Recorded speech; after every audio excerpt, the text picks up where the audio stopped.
Abraham, un jour, il voit que son fils Isaac a grandi. Il veut lui trouver une femme.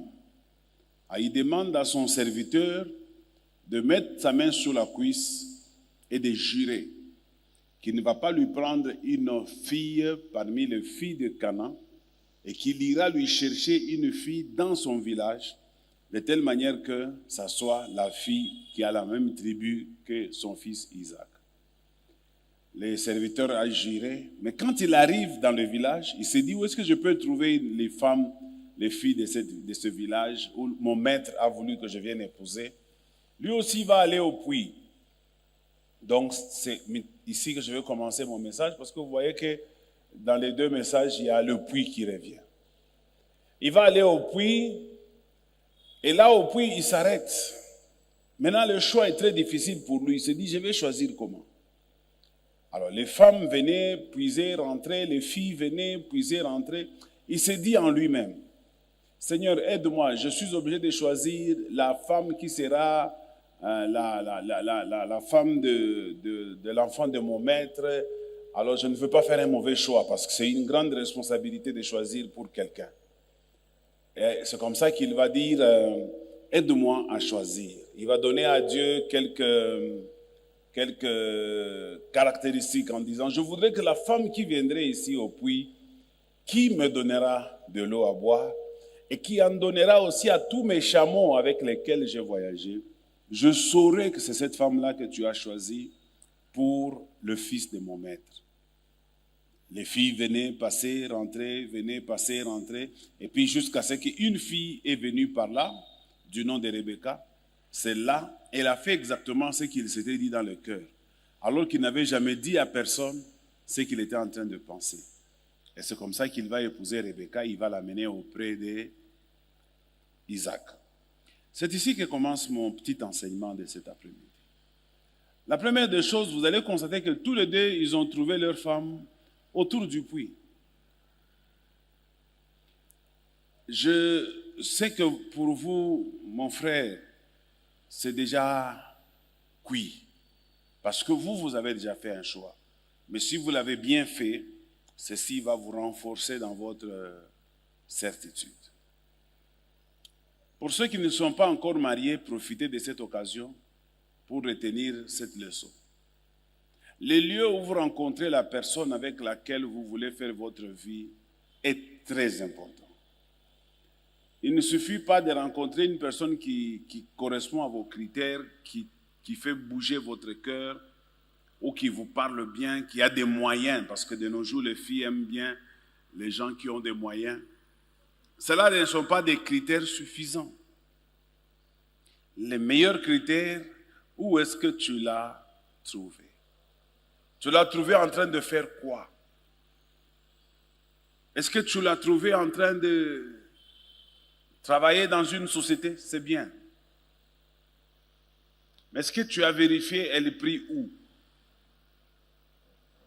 Par l'expérience que nous avons, le mariage qui sont faits entre frères sont des mariages qui ont plus de chances de réussir que les mariages qui sont faits entre un païen et un chrétien.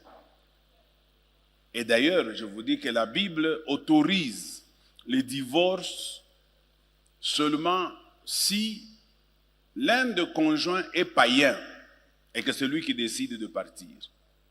Donc vous voyez que dans le choix que vous faites, si vous avez fait un mauvais choix, déjà au départ, vous avez étalé les lits de votre divorce, parce que si l'un des conjoints n'est pas chrétien, celui-là qui n'est pas chrétien, le jour qu'il va le déclarer, le mariage sera rompu. Et l'Église et Dieu et toi-même, vous n'y pouvez plus rien. C'est comme ça le lieu où il faut trouver la sœur que tu veux épouser, c'est à l'église. Même si tu la rencontres en cours de route, mais après vérifie où est-ce qu'elle prie. Même si lui aussi t'a rencontré dans un magasin, mais après vérifie où est-ce qu'il prie. Va un jour t'infiltrer comme ont fait les deux messieurs. Jacob s'est infiltré. Non, pas Jacob, excusez-moi. Les serviteurs d'Abraham s'est infiltré. Moïse aussi s'est infiltré. Quand Moïse était au puits, la femme que Moïse devait épouser, elle ne savait pas que c'était le jour où elle devait être rencontrée par l'homme de sa vie. Rebecca aussi, quand elle venait puiser de l'eau, elle ne s'était jamais imaginé que c'était le jour qu'elle allait entrer dans l'histoire d'Israël. C'est un conseil que je donne aux jeunes dames, aux jeunes filles, faites très attention pendant que vous n'êtes pas encore mariés. Parce que il y a des gens qui vous observent sans que vous-même vous le sachiez. Quelqu'un peut vous avoir salué en cours de route, après il vient voir l'église où vous priez, après il vient à l'église, il observe votre comportement. Après il ira aussi chez vous à la maison en se cachant, en essayant de ramasser les informations. Les gens ne se marient pas comme ça parce qu'ils se sont rencontrés en cours de route et puis ils disent « ça nous fait du bien, on va se marier automatiquement ». Non, il y a un processus entre ce que vous voyez aujourd'hui et comment ça a commencé. Ça a commencé quelque part quand vous tous et moi, nous ne savions absolument rien. Quand ce frère était en train de l'observer sans qu'elle-même ne le sache. Jusqu'à ce qu'à un moment donné, il a trouvé que c'était une bonne femme. Elle correspond afin que je puisse l'épouser. Certainement parce qu'il a été rassuré qu'elle est une chrétienne. Elle a des valeurs chrétiennes. À ce moment-là, je peux m'engager.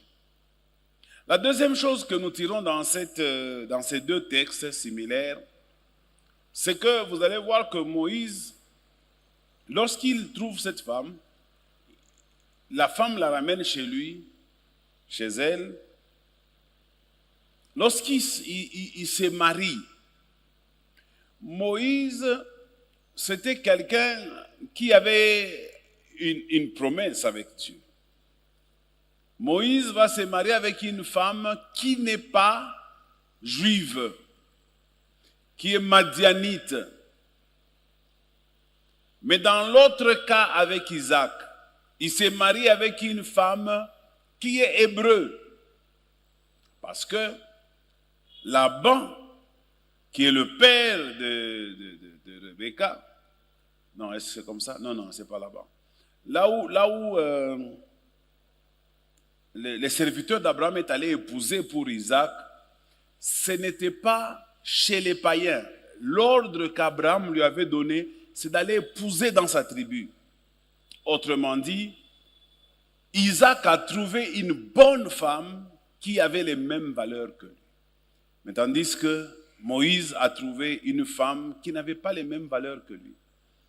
Quelle sera la destinée de ces deux personnes? Moïse va divorcer avec sa femme.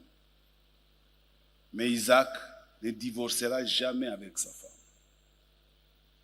Moïse va divorcer avec cette femme-là. C'est comme ça que son beau-père, ça c'est juste une parenthèse, va aller le chercher dans le désert pour lui ramener sa femme. C'est que Moïse avait déjà quitté cette femme-là. Alors, si je reviens à Isaac, lorsque Rebecca a pris soin du serviteur et des chameaux, je tire 3 leçons pour ma sœur et 3 leçons pour mon frère et je termine. La première leçon pour ma sœur, tu as constaté que ce qui a fait que Rebecca soit épousée par Isaac, c'est parce que Rebecca avait certaines valeurs. Pendant que l'homme de Dieu était en train de l'observer, il a vu en elle certaines valeurs. La femme, ce n'est pas la beauté. La femme, ce n'est pas le français. La femme, ce n'est pas la forme. La femme, ce n'est même pas les enfants. La femme, ce sont des valeurs qu'elle porte qui fait qu'elle continue à être appréciée par son mari.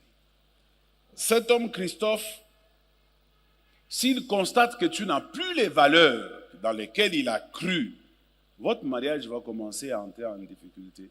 Nous, quand on se mariait à notre époque, moi je ne suis pas de cette époque. À notre époque, lorsqu'on se mariait, nous on savait qu'on se mariait pour ne jamais se divorcer. À notre époque, il n'y avait pas beaucoup de divorces comme maintenant. Mais à votre époque, ce qui est très, très bizarre, c'est que vous entrez dans le mariage tout en sachant que vous pouvez divorcer. Et vous êtes prêts, vous dites, moi c'est un contrat, ça peut s'arrêter à tout moment. Nous, on n'avait pas toutes ces notions-là. Ce qui veut dire qu'aujourd'hui, avec votre génération, les gens divorcent plus qu'avec notre génération. Et puis, avec votre génération, j'ai constaté encore une chose. Les gens n'ont pas la crainte de Dieu comme c'était à notre époque.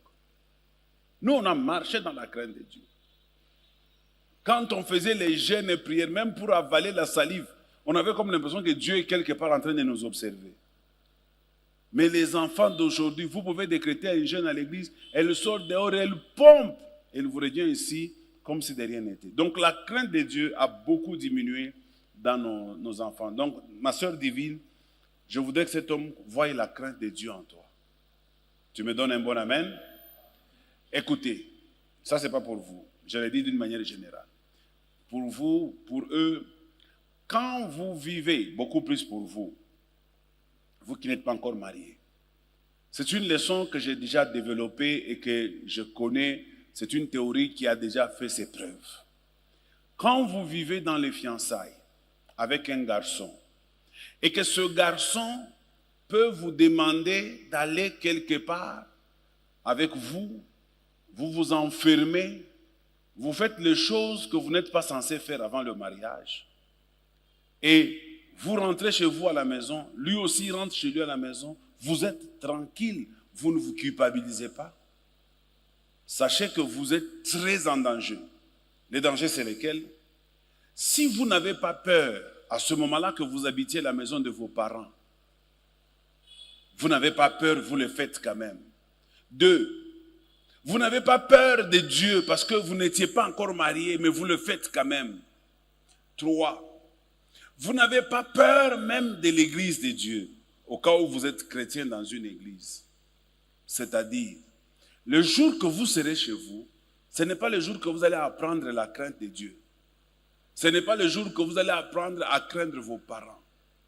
C'est comme ça que vous entrez dans les couples, mais vous sortez dehors. Parce que vous aviez commencé à vivre comme ça avant même le mariage. Alors qu'est-ce qui peut vous empêcher, une fois dans le mariage, l'homme de son côté, il va voir un peu ailleurs, la femme de ce côté, elle va aussi voir ailleurs. Par conséquent, je ne parlais pas de notre frère Christophe, mais je parlais de vous qui n'êtes pas encore mariés. Par conséquent, ce qu'il faudrait faire, c'est d'éviter simplement, de montrer que vous craignez Dieu, que vous craignez vos parents, vous les respectez avant le mariage. Une fois quand vous serez dans le mariage, les serments que vous allez faire ici vont vous permettre de garder votre mariage intact. Parce que de nos jours, il y a à boire et à manger. Je ne souhaite pas ça à Christophe et à Divine. Que Dieu vous épargne de cela, parce que je vais vous bénir et je crois que ma bénédiction éloignera de vous toutes ces choses. Divine, la dernière chose que je vais te dire, c'est que dans le mariage, on n'entre pas pour que l'on soit au centre. Ne sois pas le centre ou le point central de ce mariage.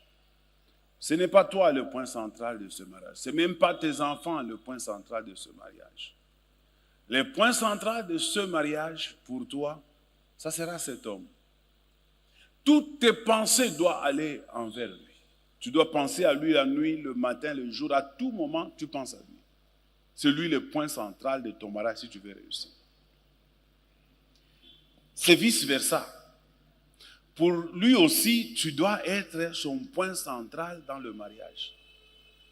Les enfants sont un cadeau que Dieu peut vous donner.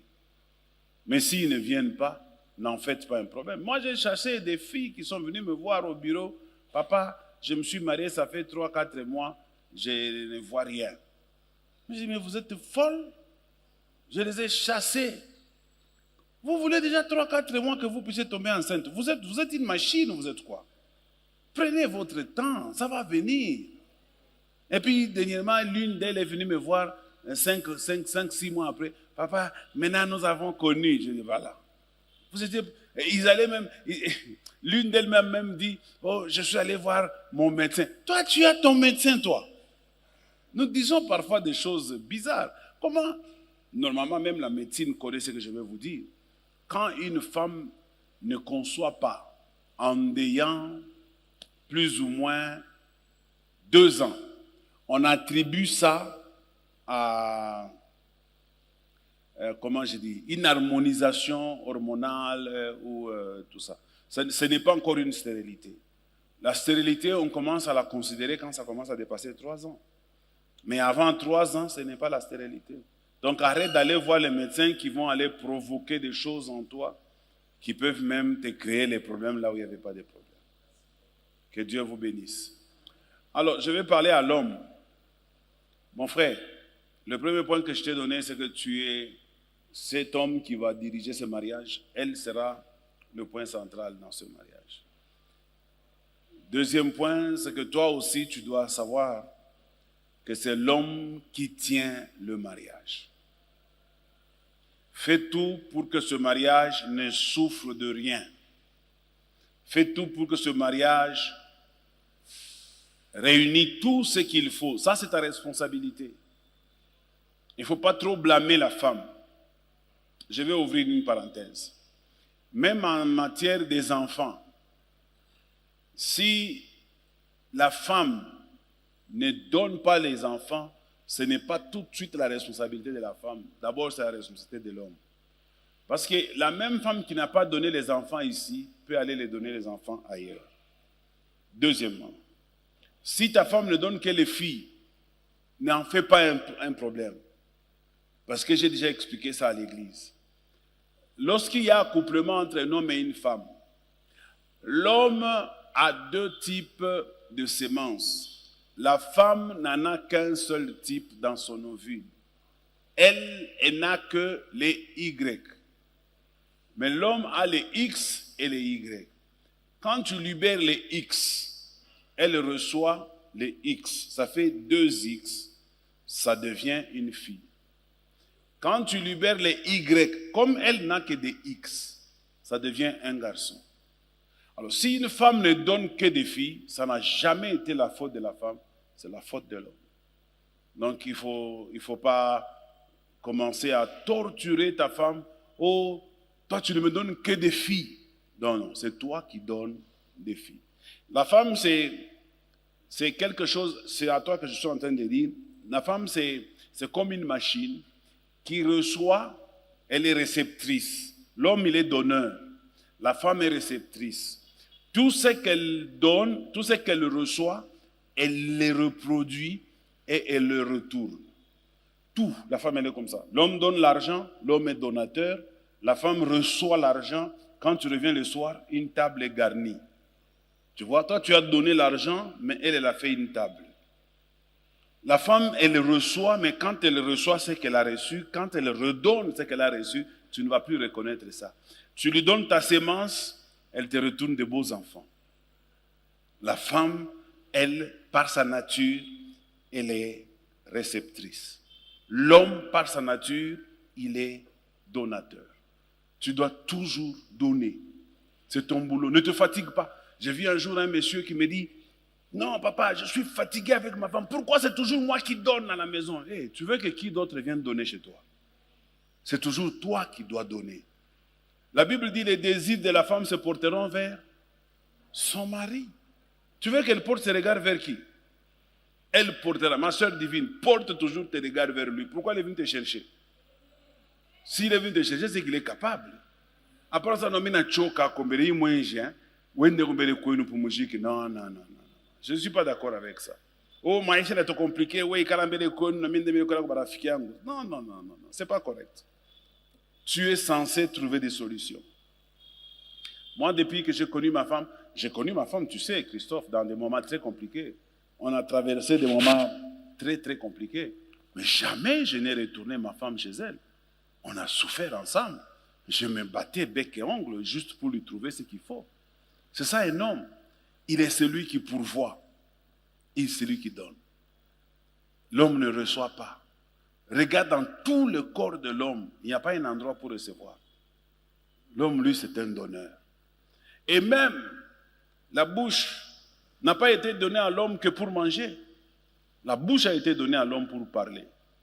C'est comme ça que Jésus entre et en dit, ce n'est pas ce que vous mangez qui vous suit, mais c'est ce qui sort de votre bouche. Ce qui est plus important pour toi, c'est ce que tu sors, même envers cette femme. Les paroles qui sortiront de ta bouche peuvent la blesser ou la la rendre très merveilleuse. Parce que si tu donnes des paroles, comme je dis que toi tu es donneur, elle est réceptrice.